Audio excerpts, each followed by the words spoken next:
देवेंद्र फडणवीस यांची शनिवारी कडेगाव येथे जाहीर सभा. संजय काका पाटील यांच्या प्रचाराला पलूस कडेगावमध्ये वेग.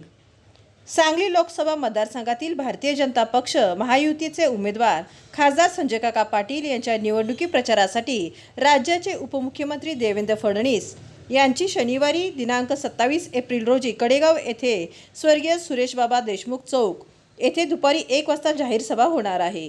भारतीय जनता पक्षाचे नेते माजी आमदार पृथ्वीराज देशमुख आणि सांगली जिल्हा परिषदेचे माजी अध्यक्ष तसेच पलूस कडेगाव विधानसभा मतदारसंघ क्षेत्राचे प्रमुख संग्रामसिंह देशमुख या सभेची जय्यतदारी करीत आहेत. त्यासाठी गावोगाव कार्यकर्त्यांच्या बैठका घेत आहेत.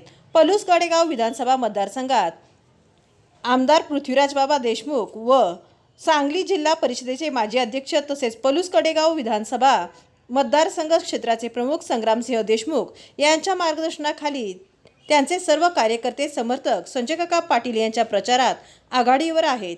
पलूस आणि कडेगाव या दोन्ही तालुक्यात त्यांनी प्रचाराचा झंझावात उठवला आहे. शुक्रवारी देवेंद्र फडणवीस यांची जाहीर सभा झाल्यावर या प्रचाराला आणखीनच गती येत आहे.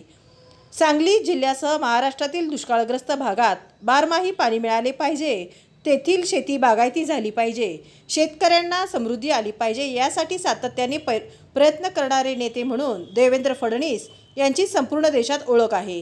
सांगली जिल्ह्यातील ताकारी, म्हैसाळ, टेंभू, आरफळ अशा सर्व योजनांसाठी खासदार संजय काका पाटील यांनी पुढाकार घेऊन मोठ्या प्रमाणावर निधी आणला आणि या सर्व योजनांना गती दिली. त्यामुळे दुष्काळग्रस्त कडेगाव, खानापूर, आटपाडी, जत, कवठेमहांकाळ, तासगाव, मिरज पूर्व भाग येथे पाणी पोहोचले. त्यासाठी मुख्यमंत्री असताना आणि नंतर आता उपमुख्यमंत्री व जलसंपदा मंत्री म्हणून देवेंद्र फडणवीस यांनी सातत्याने मदत केली आहे.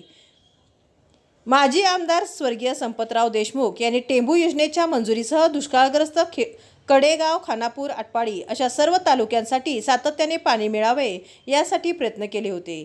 त्यांचाच विचारांचा आणि कार्याचा वारसा घेऊन पृथ्वीराज देशमुख आणि संग्रामसिंह देशमुख हे काम करत आहेत. संजय काका पाटील यांनी पाणी प्रश्नासाठी केलेल्या प्रयत्नामध्ये त्यांचाही सहभाग असतो. त्यामुळे शुक्रवारी कडेगाव येथे होणाऱ्या या सभेला फार मोठे महत्त्व आहे. त्यामुळेच या सभेबद्दल सर्वत्र उत्सुकता आहे.